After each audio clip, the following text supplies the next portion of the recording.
Your concerns for the farmers' protest are just crocodile tears. RSS is like a global think tank of the highest order. Any guesses who said all this?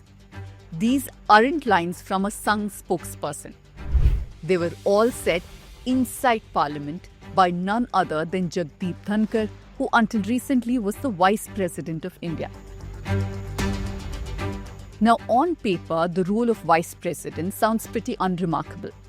The Constitution says he's the ex officio chairman of the Rajya Sabha, and if the President is ever unavailable, then he steps in. That's it. But in his 3-year tenure, Dhankhar has managed to turn this mostly ceremonial office into a political battlefield. Crocodile tears. तो RSS के बारे में क्या कहा? Article 142 has become a nuclear missile against democratic forces. He's now stepped down, citing health reasons. But the politics around his resignation and his entire term, in fact, tells a much bigger story. Let me explain.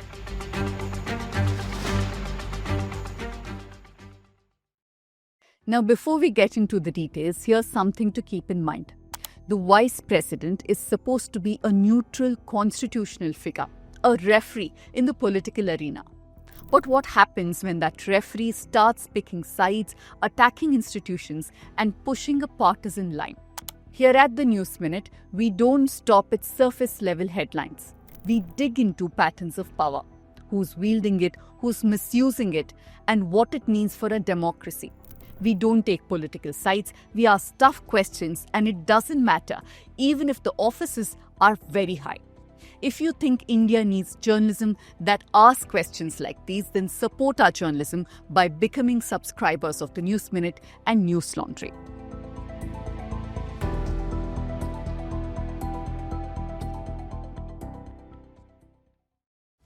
Dhankhar took office as Vice President in August 2022 at the age of 74. His term was supposed to run until 2027.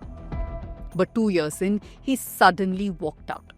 Now here's the strange part. On the very day he resigned, he presided over the Rajya Sabha, swore in new members, and apparently even accepted an impeachment notice against Delhi High Court Judge Yashwant Verma. And just hours before the resignation, some MPs reportedly spoke to him. There was no sign that anything was wrong. Then suddenly, on the evening of July 21st, he handed over his resignation to President Draupadi Murmu.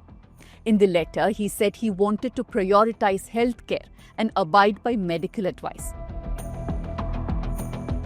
It's evident that the government was unhappy with him. Prime Minister Narendra Modi's farewell message was oddly muted. He simply posted 2 lines on X. No praise, no real warmth, and it came 13 hours after the resignation. Now remember, this is the same Dhankhar who spent most of his tenure defending the government, defending the RSS, and sometimes aggressively so. मैं RSS का एकलव्य बन गया. And this isn't just about a resignation. It's about how Dhankhar used the Vice President's office and how he left it. So let's rewind a bit. From day one in office, it was clear that Dhankhar wasn't going to play neutral. In fact, he became the only Vice President ever to face a no-confidence motion, although Deputy Chairman Hari Vansh dismissed it as being flawed. Dhankhar's very first session, the winter session of 2022, started out with a bang. He opened with an attack on the Supreme Court, criticizing its 2015 judgment that struck down the National Judicial Appointments Commission. A glaring instance of severe compromise of parliamentary sovereignty and disregard of the mandate of the people. But that was just the beginning.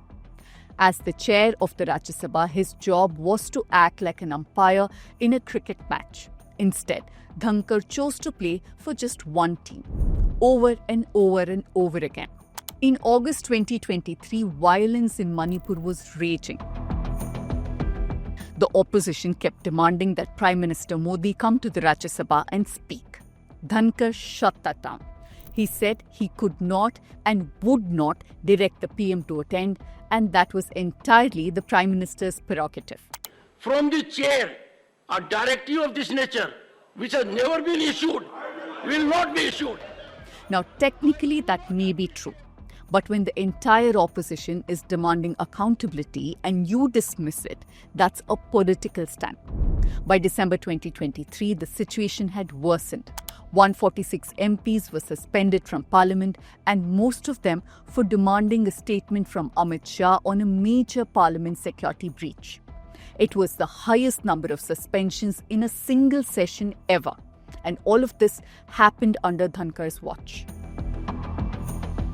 It's no wonder that the opposition eventually submitted a notice to move a no-confidence motion against him. That happened in December 2024. That notice was rejected, of course. In the last 3 years, the Rajya Sabha has become more of a sparring ring than a debating chamber.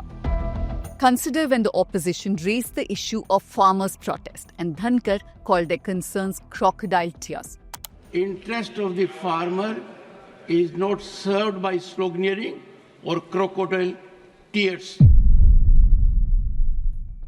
Or when the opposition wanted to discuss the controversy around wrestler Vinesh Phogat's disqualification from the Paris Olympics, Dhankar rebuked them.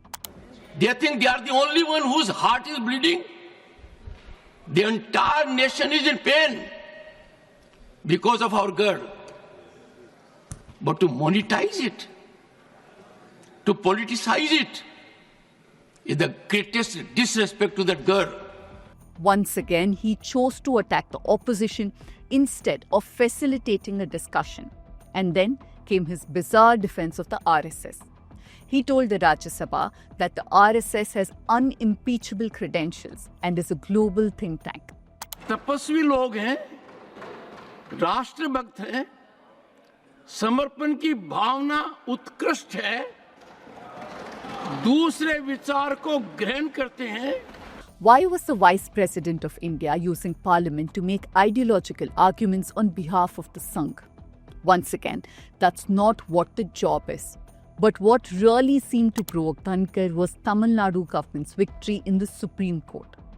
On April 8, 2025, the Apex Court ruled that the Tamil Nadu governor illegally withheld assent to several state bills. To enforce its decision, it invoked its inherent powers under Article 142 of the Constitution to give effect to the bills in question. Dhankar went ballistic. Article 142 has become a nuclear missile against democratic forces. Judges who will legislate, who will perform executive functions, who will act as super parliament.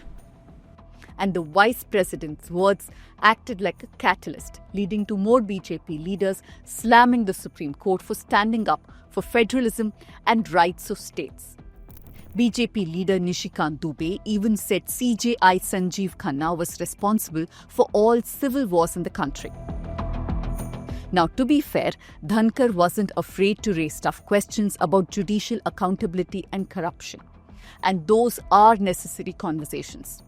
But let's not pretend his criticisms were meant to bring reform. More often than not, they came only when the judiciary went against the government. From December 2024, Dhankar has also openly supported the rights of farmers. He even urged Union Agriculture Minister Shivraj Singh Chauhan to fulfill promises made to them, warning that we should not disturb the soul of India. It was a visible break from the script. So why was Dhankar chosen to be Vice President in the first place? Well, before taking on that role, he had already made a name for himself. As the governor of West Bengal, he was basically Mamata Banerjee's biggest troll. From accusing her government of corruption to attacking how universities were being run, he never held back. The Bengal government even passed a law to remove him as the Chancellor of state universities.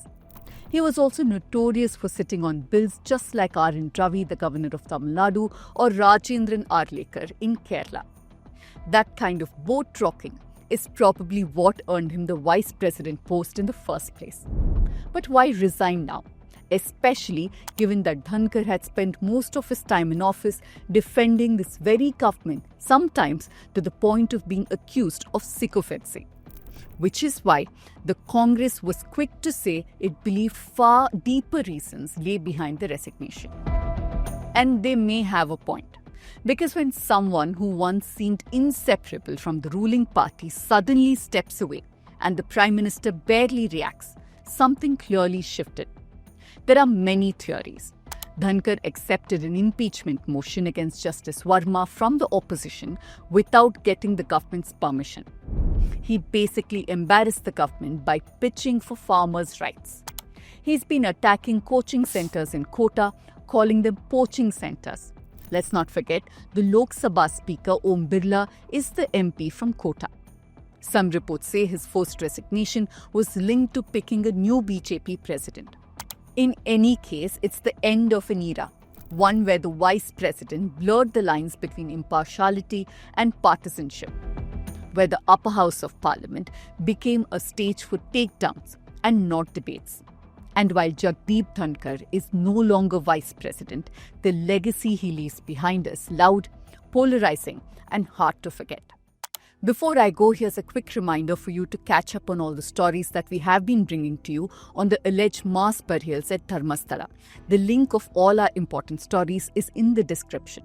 But do remember, this is a developing story, and here at the News Minute, we will keep you ahead and report on this very responsibly and sensitively.